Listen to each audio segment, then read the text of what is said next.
Hello and welcome to Taiwan Talks. I'm Ian Kavat. Despite China's threats of forceful measures, Beijing has yet to show a military response to the trip of Vice President Lai I-chung's William Lai, who has represented Taiwan's president in Paraguay at the inauguration of President-elect Santiago Peña. On his way to Taiwan's last remaining official ally in South America, Lai made a brief transit in New York. Today, we are charting the first official overseas trip of Taiwan's vice president, who is also the front runner for the country's presidential election in January 2024. With me to discuss this are Lai I-chung, president of Taiwan think tank, the Prospect Foundation, and Alexander Huang, Kuomintang International Affairs Director and representative to the US. President Lai, Alexander, very warm welcome to the show today. President Lai, China has complained about this trip, as well as saying that it will take forceful measures against the trip. It says that it seriously violates the One China policy. How does it do that? It doesn't violate anything because not only our vice president, but the president also has his transit stop at the United States while going to other diplomatic allies. And this has been the exercise for many years.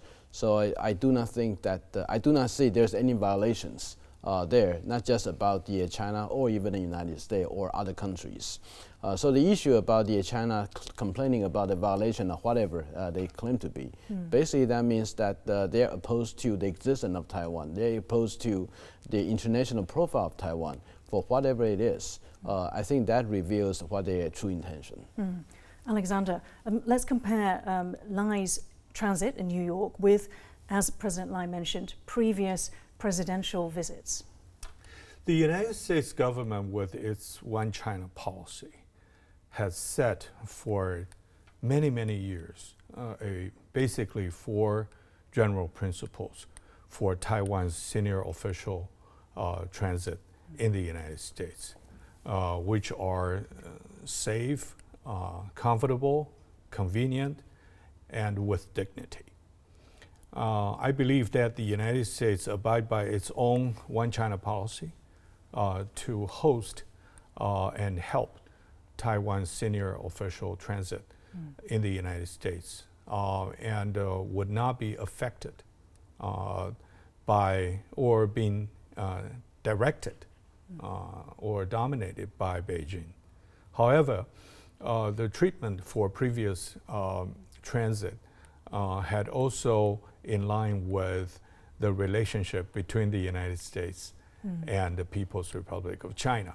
Sometimes the United States uphold its principles and rewarded or given Taiwan president, including President Ma Ying-jeou and President Tsai Ing-wen, certain access to a higher profile before. Higher profile officials?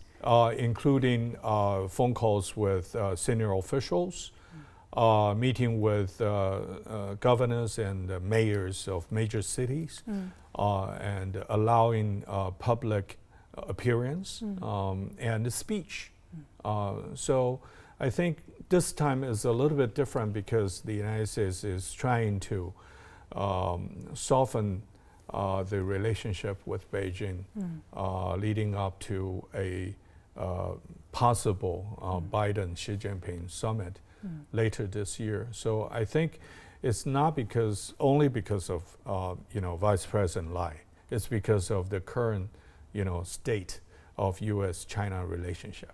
So as in the condemning of the trip, you're talking about the condemning of the trip and threatening forceful measures. This is as a result of is a state of the U.S.-China relationship. Yeah, we cannot rule out the probability that this kind of transit would be influenced by the U.S.-China relationship. But I do not believe that the United States decisions have been dictated by Beijing. President Lai, Alexander mentioned that the U.S. seeking to soften the trip. It was one night in New York, and I understand that in California it would just be a few hours of transit. But do you think that this is also what Taiwan is seeking as well? Yeah, because you look at that, the William Lai, he also has his very busy campaign schedule. And especially during the summer, that would be the best time to really go out to the countryside and rally the supporters, especially look at opinion poll that it seems that William Lai has stayed plateaued to a certain extent, that he definitely wanted to go out to get more people to support him. And so that he departed on August the 12th and expected to come back on August the 18th. And he's traveling all the way to Paraguay in South America.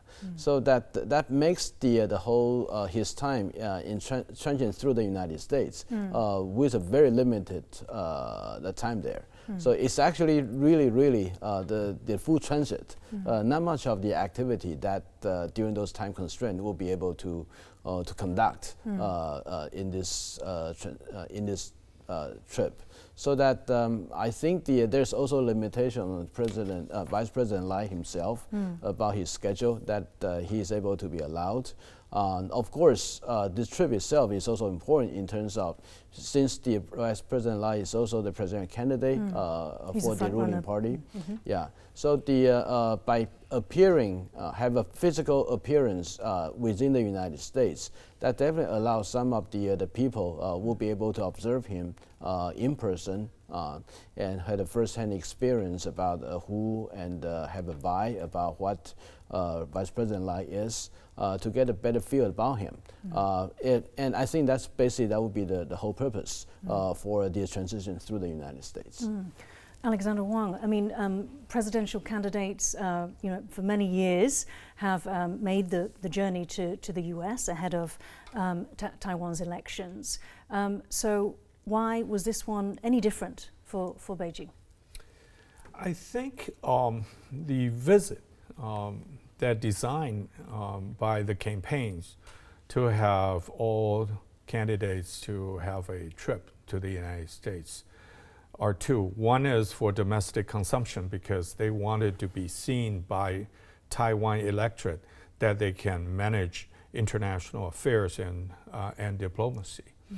But on the other hand, we have to understand, because of our strained foreign relations, once a candidate got elected and swear in, he or she can no longer have an official visit to many countries, including the United States. So to make a trip to the United States and meeting with, senior officials, congressional leaders, and major think tanks and famous scholars are also part of a building of his or her perception about how the United States look at Taiwan and the state of the American national interests. So I think it's a two-way street. On one hand, we can say it's for domestic consumption, try to get more vote and popular support. But on the other hand, it is also a necessity that for candidates to learn for the first hand, in person, about the United States policy toward China, toward cross-strait, or the United States strategy in the Indo-Pacific region. Okay, thank you. Now, earlier I spoke with Patrick Cronin, Hudson Institute's Asia-Pacific Security Chair, to discuss what China's threats and possible military action tell us about Beijing's thinking. Let's take a look. China wants to demonstrate both internally that, in this case, Xi Jinping is moving closer and closer to showing the great unification of China, and at the same time wanting to try to demoralize Taiwan rather than seize any kind of victory or any kind of moral advantage out of high-level engagement. They want to do the opposite. They want to turn what is a very clear level of support for Taiwan around the world into looking like it's a lack of support, or that there's a dissipation of support for Taiwan. The opposite is true, and China knows it, and that's why they even get, I think, more determined to show force and to show aggression, because they are extremely unhappy. And this is one way they can show it. They can demonstrate this. Now, it does have the advantage from a PLA perspective of the military of often preparing greater readiness for the actual use of force. Not that they're using force, not that they will use the force. It doesn't happen in a vacuum. Every time China responds aggressively to Taiwan's engagement in the world, it brings together a stronger coalition of like-minded countries determined to support autonomy, to support the maintenance of the status quo, and to stand up against aggression and the unilateral change to the status quo through force or coercion. Alexander, drills were announced by China and forceful measures were threatened, but so far Taiwan says, as yet, we have not seen any large-scale exercises. Why? Several points. Number one, I believe that given the reasons that we explained in this show, I think there had been more coordination between Washington and Beijing on this particular trip. I believe that both Beijing and Washington wanted to have an improved relationship toward the end of this year. So they probably show some restraints on both sides. Secondly, I would say that this is a very short transit, and that there was no large political implications based on the activities. Because it was low-key, no meetings with lawmakers. It's well managed. No public events. Yeah, and I think that China should not, react forcefully. Number three, the announced drills with two particular areas, even without coordinate area, but as we look at it, it's far away from Taiwan. It's very close to the Chinese coast. The live firing should be taken care of very, cautiously because those areas are also for commercial shipping to China. So I do not think so far that it has been a threatening act against Taiwan. President Lai, Alexander mentioned, that he believes there's been coordination. There's a desire on both sides, US and China, to not escalate, to not make the tensions worse. But the USS Reagan carrier strike group is sitting off the east coast of Taiwan right now. Does this provide a sort of deterrence? What does it say about maybe the US preparedness or, as I said, a deterrence against any Chinese action? I think the deterrence, the value definitely is there. Of course, the United States also right now is conducting a global year 2023, the global exercises, in which there are 7 aircraft carrier groups, battle groups, they are simultaneously in exercise, and probably the USS Reagan, as part of that exercise, is also conducting the operation just right over there, which happened also provided the deterrence value should China want to do anything else. Is it a coincidence? You're saying it could be a coincidence? I'm not saying whether that's a coordinate or coincidence, but this is what we saw right now, that the United States did not back down. Actually, China did not escalate. So another thing is that, as just Alexander said earlier, William Lai, Vice President William Lai, this time that we do not see much of the public activities, and if the China decided to really escalate and push all the way of the military threat against Taiwan, that will be viewed as this is just too much, excessive reactions, and they won't be accepted by anyone. So I think the self-constraint by the William Lai on Taiwan side and also contribute to these effects about, not yet so far, about the large-scale military exercise against Taiwan. Yeah, it's still early days. William Lai still has to return back to Taiwan. Alexander, Patrick mentioned in that interview that what China seeks to do is to obscure the support that Taiwan obviously has, very clearly has, from the global community. This is what angers China the most, and these trips, you can see that it serves as, we talked about the publicity for domestic, for purposes, and it reinforces the message to Beijing that Taiwan does have this support. A very obvious tactic that Beijing is starting to use is to paint our vice president as a troublemaker because of past comments about independence.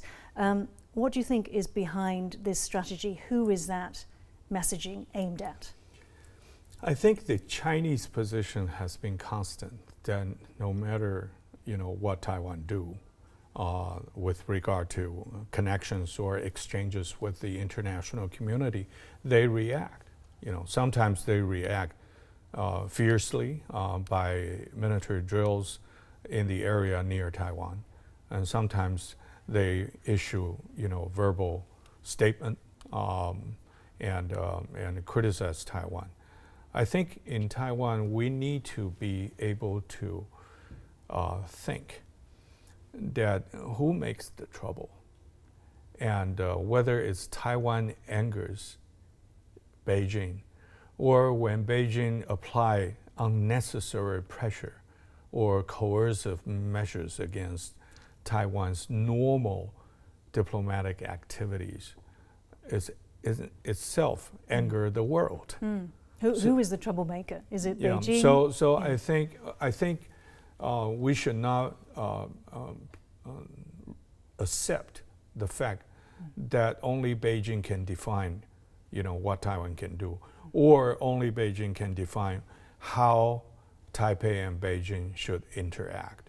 I think if we are on the equal footing, then both sides needs to express their will and observe each other's, bottom line. I do not believe that the cross-strait relations should be dominated by Beijing only. President Lai, let's listen to a bite from Lai's event in New York. Taiwan says, as Alexander rightly pointed out, Taiwan has officially said that it's not Lai that is the troublemaker, but it is China. So let's have a look at this event in New York. 台海的和平稳定不是单纯台湾的问题，而是符合全世界各国的全球性的议题。当台湾安全，世界就安全；当台海和平，世界就和平。 President Lai, so Alexander actually raised a few good points just now, and what I wanted to ask you is, who's winning this battle of minds?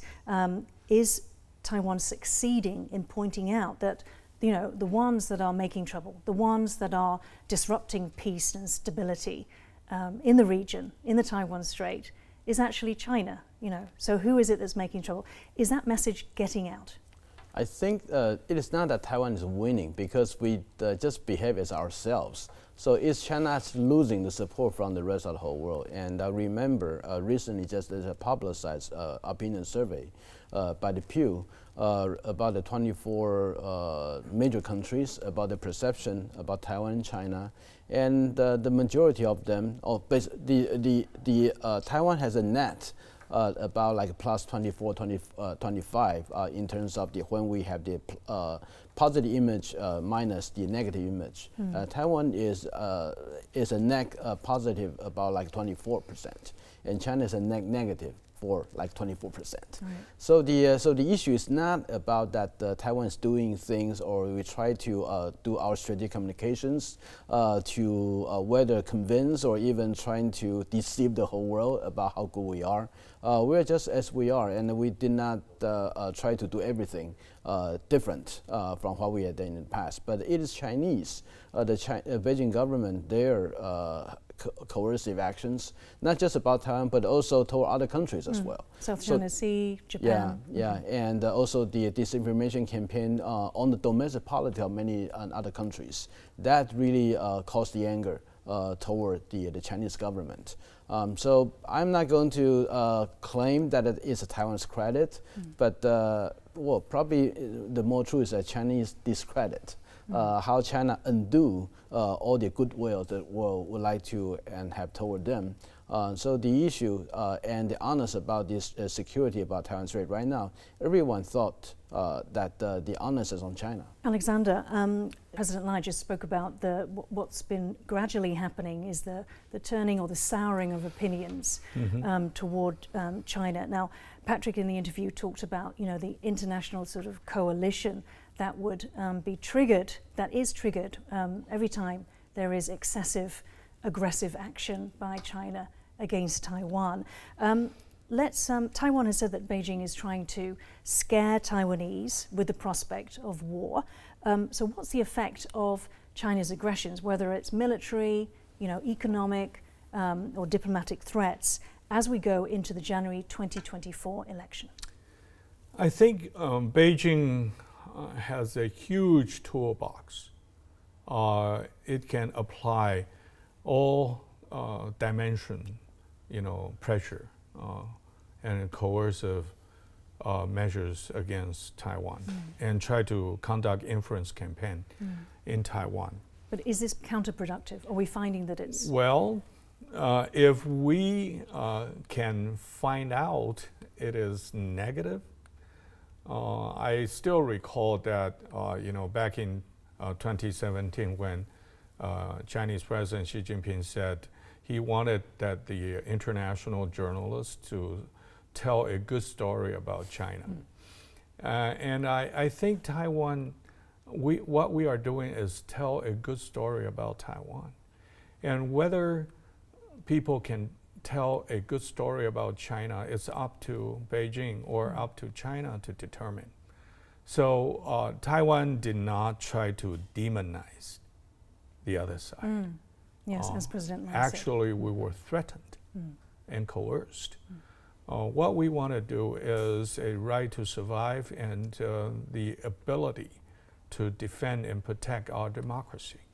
I think this is loud and clear, and this is why we enjoy a wider and wider international support. We didn't do anything special.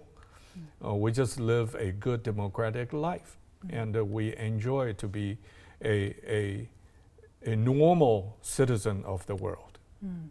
But President Lai, sometimes you do need to point out when Beijing maybe is being hypocritical. Yeah, it is. Of course, when Beijing is actually doing things very excessive and trying to distort the whole world regarding how, on what legitimate ground they can have Taiwan. Just for example, in the 1971 United Nations, there's a resolution 2758 in which that resolution never mentioned any single word about Taiwan, but China used that resolution as a legal ground for them that they can legally lawfully represent Taiwan in the United Nations, and they can claim Taiwan is part of China based on that resolutions. So that we need to really point out the distortion itself in order to prevent the kind of the false story continue to spread and still started to harm our citizens, their participation and their rightful choices when they are working in the international arena. And also for Taiwan to be able to continue to sustain our capability and competitiveness in the international arena, especially right now that since the war is so much interconnected, that the global opinion as well as the kind of the legal defects on Taiwan that limited our participation is going to harm our capabilities to remain as competitive and prosperous for our nation. We're going to have to end it there. President Lai, Alexander, thank you very much for your time today. If you liked our show, please search for us on YouTube, give us a thumbs up and hit subscribe to our channel. Thank you for watching our show. Stay safe and see you next time.